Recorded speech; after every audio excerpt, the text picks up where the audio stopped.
दीर्घ 10 वर्ष धरी कोचिंग सेंटर रे भिन्न शैली रे छात्र छात्री मानक शिक्षादान सह संस्कार और भाईचारा भितर समस्त को बांधि रखिबारे प्रयास करछथि दीपक दास। कौनसी सरकारी और बेसरकारी विद्यालय रे शिक्षकता करुनथिले मध्य तांकर नियारा शिक्षादान पाई से घरे घरे परिचित होइछथि। आजिर स्मार्ट जुगरे किछि भिन्न शैली तथा नियारा ढंगरे छात्र छात्री मानक शिक्षा प्रदान करुछथि दीपक सार, जाकि अन्य शिक्षकों ठारू बेस भिन्न। तांकर एभଳି शिक्षा प्रदान शैली जे केवल छात्र छात्री मानक नुहे बरं अभिभावक तथा अन्य मानक मध्य प्रभावित करिछि। कोरोना परठु मु देखिली जे पिला माने टिके मोबाइल रे अधिका अक्वेंटेड हेलेनी, मोबाइल धरुचंती। आजिकल जुगर से मोबाइल गीत माध्यम रे सब किछि शिखुचंती बा जानुचंती। तेणु मु चेष्टा कली पिलांकु से पाठटा को पढेबी किंतु गीत माध्यम रे पढेबी। तेणु किछि चिंताधारा कली पिला माने केमती मजालिया ढंग रे पढी परिबे बुझी परिबे। तेणु चिंता करी गोटे गीत एमती किछटा लेखिली आ निजे तयारी कली मध्ये पिलांकु पाठ पढिया पई।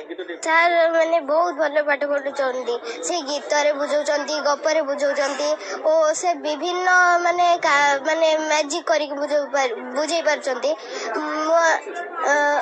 माने मु पंचम श्रेणी पढ़ी किंतु मु आज नवोदय देके आसी। मु माने क्वेश्चन जो पढ़ी सर जो बसैले पूरा से क्वेश्चन पढ़ी। मु दीपक सर ट्यूशन में पाठ पढ़े आम सारे आम बहुत कष्ट कर पाठ पढ़ाई नुआ नुआ टेक्निकल एंड फॉर्मूला बाहर कर पाठ पढ़ाई। सार मुस्लिम हिंदू किसी प्रभाव करती ना, आम सब सामान भाव सब पाठ पढ़ाती। पाठ पढ़ा सह आउ संस्कार आउ कौन से भेदभाव सेटा भी नहीं। आउ किंतु तांकर पाठर जो अच्छी पिला जदि न बुझी पारले सते तांकर गप आकार गीत आकार से बुझे